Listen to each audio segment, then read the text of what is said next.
പാൽപ്പൊടിയൊന്നും ഇല്ലാതെ വീട്ടിലുള്ള സാധാരണ ചേരുവകൾ വെച്ചിട്ട് നല്ല രുചിയുള്ള മിൽക്ക് പേട ഉണ്ടാക്കിയാലോ?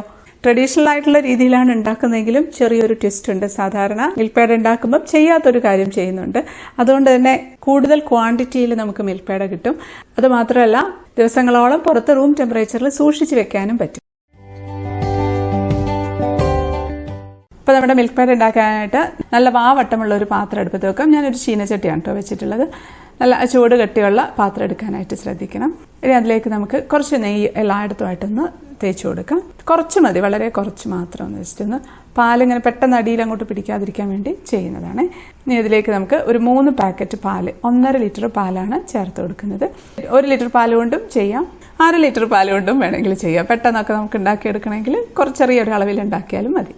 ഇനി ഇതൊന്ന് തിളച്ച് വരട്ടെ. നന്നായിട്ട് ഇപ്പോൾ തിളച്ചിട്ടുണ്ട്. തിളയ്ക്കുന്ന സമയത്ത് നമ്മൾ ഇളക്കി കൊടുക്കണം. എങ്ങനെയായാലും തുടക്കത്തിൽ ചെറുതായിട്ട് അടിയിൽ പിടിക്കാൻ സാധ്യതയുണ്ട്. അടിയിൽ പിടിച്ചാൽ അതിൻ്റെ ടേസ്റ്റേ മാറിപ്പോകും. അപ്പോൾ അതുകൊണ്ട് ഇളക്കിക്കൊണ്ടേയിരിക്കുക. ആദ്യം മാത്രം ഇളക്കിയാൽ മതി. കുറച്ച് കഴിയുമ്പോൾ പിന്നെ ഇങ്ങനെ ഇടയ്ക്കിടയ്ക്ക് ഇളക്കേണ്ട ആവശ്യമില്ല. ആ പാത്രമായിട്ട് പാലൊന്ന് മയങ്ങി വരണം. മയങ്ങി വന്നു കഴിഞ്ഞാൽ പിന്നെ പ്രശ്നമില്ല, മൂപ്പര് പിടിക്കുകയില്ല. ഹൈ ഫ്ലെയിമിൽ തന്നെ ഇട്ട് കൊടുക്കാം. ഇടയ്ക്കിടയ്ക്ക് ഇങ്ങനെ ഇളക്കി സൈഡിൽ നിന്നുള്ള പാടകളൊക്കെ ഒന്ന് തട്ടി അതിലേക്കിട്ട് അതൊന്ന് വറ്റി വരട്ടെ. ഏകദേശം ഒരു പകുതിയായിട്ട് വരണം. ഇതിപ്പോൾ ഈ ഒരു പരുവമൊക്കെ ആവുന്ന സമയത്ത് ഇനി നമ്മൾ ഇടയ്ക്കിടയ്ക്ക് ഇളക്കി കൊടുക്കേണ്ട ആവശ്യമൊന്നുമില്ല. ഇപ്പോൾ ഏകദേശം ഒരു 1/4 ഭാഗത്തോളമൊക്കെ വറ്റിയിട്ടുണ്ട്. ഇനി ഇടയ്ക്കിടയ്ക്കൊക്കെ ഒന്ന് ഇളക്കി കൊടുത്താൽ മതി കേട്ടോ. പക്ഷേ ശ്രദ്ധിക്കണം, വെച്ച് പോകരുത്.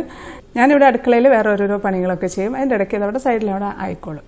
അതോടെ ഇരുന്ന് വരട്ടെ. ആ സമയത്ത് നമുക്ക് ചെറുനാരങ്ങ ഒന്ന് പിഴിഞ്ഞെടുക്കാം. ഇതാണ് ഞാൻ പറഞ്ഞ ഒരു ട്വിസ്റ്റ് ഉണ്ടെന്ന് പറഞ്ഞില്ലേ. സാധാരണ ആരും മിൽക്ക് പേട ഉണ്ടാക്കുന്ന സമയത്ത് ഈ ചെറുനാരങ്ങ ചേർക്കാറില്ല. വെറുതെ പാല് കുറുക്കിയിട്ടാണ് ചെയ്യുക. അത് വളരെ കുറഞ്ഞ ക്വാണ്ടിറ്റിയെ നമുക്ക് പേട കിട്ടുള്ളൂ. പക്ഷേ ഇങ്ങനെ ചെറുനാരങ്ങ നീര് ചേർക്കുകയാണെങ്കിൽ കൂടുതൽ ക്വാണ്ടിറ്റി കിട്ടും. നല്ല ടേസ്റ്റി ആയിരിക്കും. പുളിയൊന്നും ഉണ്ടാവില്ല. അങ്ങനെയൊന്നും പേടിക്കേണ്ട ആവശ്യമില്ല. വളരെ കുറച്ച് മതി. ഒരു 1/2 ടീസ്പൂൺ മാത്രം ചെറുനാരങ്ങ നീരെടുക്കാം. ഇനി അതിലേക്ക് ഒരു 2 ടീസ്പൂൺ വെള്ളം ഒഴിച്ച് അതൊന്ന് ഡൈല്യൂട്ട് ചെയ്ത് വെക്കാം. അപ്പോൾ പാല് ഏകദേശം പകുതിയോളം വറ്റിയിട്ടുണ്ട്. ഈ ഒരു സമയമാവുന്ന സമയത്ത് നമുക്കിതിലേക്ക് ചെറുനാരങ്ങാ നീരും വെള്ളവും കൂടെ മിക്സ് ചെയ്ത് വെച്ചില്ലേ, അത് പാലിലേക്ക് ഒഴിച്ചു കൊടുക്കാം. അത് ഒരുമിച്ച് ഒഴിക്കരുത്, കുറേശ്ശെ ആയിട്ട് ഒഴിച്ച് ഇളക്കി കൊടുത്തുകൊണ്ടിരിക്കാം. ഇളക്കി കൊടുത്തിട്ടുണ്ട്. ഇനി കുറച്ചും കൂടെ ഒഴിച്ചു കൊടുക്കാം. അതിനുശേഷം ഒരു 2 മിനിറ്റ് ഇടവിട്ടങ്ങ് കുറേശ്ശായിട്ട് മൊത്തമായിട്ടങ്ങ് ഒഴിച്ചു കൊടുക്കാം. ചെറുനാരങ്ങാ നീര് വെള്ളം ചേർക്കാതെ ഡയറക്റ്റ് ഒഴിക്കുകയും ചെയ്യരുത്.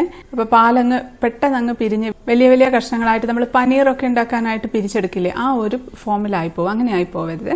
ചെറുതായിട്ട് തരിതരിപ്പായിട്ട് മാറിയിട്ട് അത് കുറച്ചൊന്ന് കുറുകി വരും. അതിനു വേണ്ടിയാണ് ഇത് ചെയ്യുന്നത്. എന്തെല്ലാം തരത്തിലാണ് ഇതുപോലെ പാല് പ്രോസസ്സ് ചെയ്തെടുക്കാൻ പറ്റുന്നത് അല്ലേ. അപ്പോൾ അത് മുഴുവൻ ഒഴിച്ചിട്ടുണ്ട്. ഇപ്പം നമുക്കിത് കാണുമ്പോൾ തന്നെ പാലിൻ്റെ ടെക്സ്ചർ ചെറുതായിട്ടൊന്ന് മാറിയിട്ടുണ്ട്. കുറച്ചൊരു തിക്കായിട്ട് വന്നിട്ടുണ്ട്. ഇനി നമുക്കിതിലേക്ക് ഒരു 1/4 കപ്പ് പഞ്ചസാര, അതായത് 150 ഗ്രാം പഞ്ചസാരയാണ് ചേർത്ത് കൊടുക്കുന്നത്. അത് കുറേശ്ശെയായിട്ട് ചേർത്ത് കൊടുക്കാം. അപ്പോൾ ആദ്യം കുറച്ച് ചേർത്തിട്ടുണ്ട്. അതെല്ലാം ഒന്ന് മെൽട്ടായതിനു ശേഷം അടുത്ത കുറച്ചുകൂടെ ചേർത്ത് കൊടുക്കാം. ഈ ഒരു സമയത്തിലാണ് പഞ്ചസാര ചേർക്കേണ്ടത്. അപ്പോൾ അത് മുഴുവനായിട്ടും ചേർത്തിട്ടുണ്ട്. ഇനി ഇതൊന്നുകൂടെ ഒന്ന് വറ്റി വരും. പെട്ടെന്ന് വറ്റി വരും. അതെല്ലാം വറ്റി വന്നിട്ടുണ്ട്. ഇതിൻ്റെ ടെക്സ്ചറൊക്കെ തന്നെ അങ്ങ് മാറി വന്നിട്ടുണ്ട്. പാലാണെന്ന് പറയുകയില്ല. അപ്പോൾ ഈ ഒരു പരിവാവുന്ന സമയത്ത് ഇതിലേക്ക് ഒരു 1/2 ടേബിൾ സ്പൂൺ നെയ്യ് ചേർത്ത് കൊടുക്കാം. നെയ്യ് ചേർത്ത് നന്നായിട്ടൊന്ന് ഇളക്കിയെടുക്കാം. സൈഡിലൊക്കെ ഉള്ളതൊക്കെ ഒന്നങ്ങ് തട്ടിയിട്ട് കൊടുക്കാം. അത് എന്നിട്ട് നമ്മൾ ഇളക്കുന്ന സമയത്ത് അടിയിൽ പിടിക്കുന്ന പോലെ തോന്നുകയാണെങ്കിൽ 1/2 ടേബിൾ സ്പൂണും കൂടെ ഇട്ട് കൊടുക്കാം. മൊത്തം 1.5 ടേബിൾ സ്പൂണാണ് കേട്ടോ ചേർക്കേണ്ടത്. ഇത് ഉണ്ടാക്കാനായിട്ട് ഒരുപാട് പ്രോസസ്സ് ഒന്നുമില്ല, എളുപ്പത്തിൽ ഉണ്ടാക്കാം. പക്ഷെ കുറച്ച് കൂടുതൽ സമയം എടുക്കും. അത്രയേ ഉള്ളൂ. ഒരു മണിക്കൂറൊക്കെ എടുക്കും ഇത് ഉണ്ടാക്കി എടുക്കാനായിട്ട്. അപ്പോൾ ഈ ഒരു 1.5 ലിറ്റർ പാലായതുകൊണ്ടാണ് ഇത്രയും സമയം എടുക്കുന്നത്. ഒരു പാക്കറ്റ് പാലോ അല്ലെ ഒരു 2 പാക്കറ്റ് പാലോ ഒക്കെ ആണെങ്കിൽ ഇത്രത്തോളം സമയം എടുക്കില്ല. ഇത് മതി. ഈ ഒരു പരുവത്തിന് നമുക്ക് ഓഫാക്കി കൊടുക്കാം. ഇനി ഇത് നമുക്ക് വേറൊരു പാത്രത്തിലേക്ക് മാറ്റി തണുക്കാനായിട്ട് മാറ്റി വെക്കാം. തണുത്തതിന് ശേഷം നമുക്ക് ഉരുട്ടിയെടുക്കാം. ഇപ്പം നന്നായിട്ട് തണുത്തിട്ടുണ്ട്. നമ്മൾ കൈ കൊണ്ട് തന്നെ ജസ്റ്റ് ഒന്ന് സ്മൂത്ത് ആക്കിയതിന് ശേഷം കയ്യിൽ വെച്ച് ഇതുപോലെ റോൾ ചെയ്തങ്ങ് ഉരുട്ടിയെടുക്കാം. ഏത് ഷേപ്പിൽ വേണേലും വെക്കാം. റൗണ്ടിൽ ആക്കിയിട്ട് നടുവിൽ ചെറുതായിട്ടൊരു കുഴി കുഴിച്ച് അങ്ങനത്തെ ഷേപ്പിൽ നമുക്ക് കടയിലൊക്കെ വാങ്ങിക്കാൻ കിട്ടുമല്ലോ പല ഷേപ്പിൽ. ജസ്റ്റ് ഈ ഒരു ഇതുപോലെ അങ്ങ് നീളത്തിലെല്ലാം അങ്ങ് ഉരുട്ടി വെച്ചിട്ടുണ്ട്. നല്ല മിൽക്ക് പേടയുടെ മണമാണ് കേട്ടോ. ഇതിപ്പോൾ ശരിക്കും നന്നായിട്ട് തണുത്തതിന് ശേഷമാണ് കേട്ടോ ഉരുട്ടിയെടുത്തത്.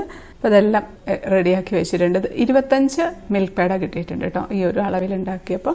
സാധാരണ ഉണ്ടാക്കുകയാണെങ്കിൽ ഇതിൻ്റെ പകുതിയോളം ഒക്കെ മിൽക്ക് പേട കിട്ടുള്ളൂ. ഇത് നമുക്ക് സെയിൽ ചെയ്യാം. ഇപ്പോൾ സെയിൽ ചെയ്യുന്ന സമയത്ത് ഇതുപോലെ ബട്ടർ പേപ്പർ ചെറിയ പീസായിട്ട് കട്ട് ചെയ്തിട്ട് ഇതിലൊന്ന് റോൾ ചെയ്ത് 2 സൈഡും ഒന്ന് പിരിച്ചതുപോലെ മുട്ടായി പോലെ സെയിൽ ചെയ്യാം. ഇങ്ങനെയാണല്ലോ നമുക്ക് ഉണ്ടാവുക മിൽക്ക് പേട സെയിൽ ചെയ്യാനായിട്ട്. ഇതിൽ നമുക്ക് വേണമെങ്കിൽ ഏലക്ക ചേർക്കാം. ഞാൻ ചേർക്കാറില്ല, കാരണം ചേർത്ത് കഴിഞ്ഞാൽ ഏലക്കയുടെ ഫ്ലേവർ ആയിരിക്കും വരിക. മിൽക്ക് പേടയുടെ തനതായിട്ടുള്ള ഒരു ഫ്ലേവർ കിട്ടണമെങ്കിൽ ഇത് മാത്രമേ ചേർക്കാവുള്ളൂ. ഇതൊരു പ്രത്യേക രുചിയാണ് ഈ മിൽക്ക് പേടയ്ക്ക്. ഒരു മിൽക്ക് പേഡൊക്കെ 8 രൂപയോ 10 രൂപയോ ഒക്കെ വെച്ച് വേണേൽ വാങ്ങിക്കാം. പിന്നെ ഇത് സ്റ്റോർ ചെയ്യാനാണെങ്കിലും ഫ്രിഡ്ജിലൊന്നും വെക്കേണ്ട ആവശ്യമില്ല, പുറത്ത് തന്നെ വെച്ചിരുന്നാൽ മതി. 2 ആഴ്ചയൊക്കെ ഒരു കുഴപ്പമില്ലാതിരിക്കും. 2 ആഴ്ചയിൽ കൂടുതൽ ഞാൻ വെച്ച് നോക്കിയിട്ടില്ല, ചിലപ്പോൾ ഇരിക്കുമായിരിക്കും. പിന്നെ ഇപ്പം കഴിക്കാനായിട്ട് ചെറുതായിട്ട് ചൂയി ആയിട്ടുള്ള ഒരു ടെക്സ്ചർ ആയിരിക്കും. പക്ഷേ ഇത് 2 ദിവസം കഴിയുമ്പോൾ, നാളെയോ മറ്റന്നാളോ ഒക്കെ ആകുമ്പോഴത്തേക്കും പെർഫെക്റ്റ് ആയിട്ടുള്ള ഒരു മിൽക്ക് പേഡയുടെ ടെക്സ്ചറിലേക്ക് വരും.